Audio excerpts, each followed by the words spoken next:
I was in kind of a rut with reading this last year, partly because, as I've said before, leaving my job as a professor made reading feel less important or like less fun. I used to read so that I could teach stuff to students or so I could connect with students. Reading was a huge part of my relationship to my job, to the people I worked with. In the last couple of years at my job, I'd also finally made a friend. I say finally because I made some friends when I first got there, and then they left.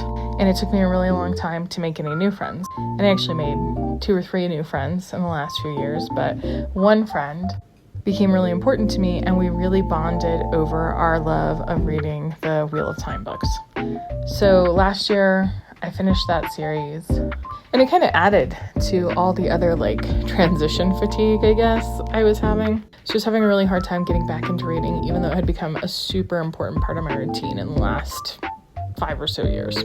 So while I was trying to reconnect with my love of reading, I was trying to think of what kind of book would really bring me out of this slump. And I was feeling, honestly, like a very serious need for romantasy. And I considered rereading ACOTAR, but ultimately decided I'm just not in the headspace where I can actually do that. And that's when I found this book, Her Soul for a Crown.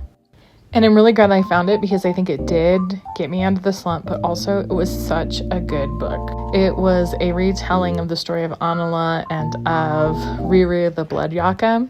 And it just built this really beautiful world, drawing on these centuries-old folk tales. And it had just enough political intrigue, but also the characters were driven by real, relatable motives and held back by real relatable flaws.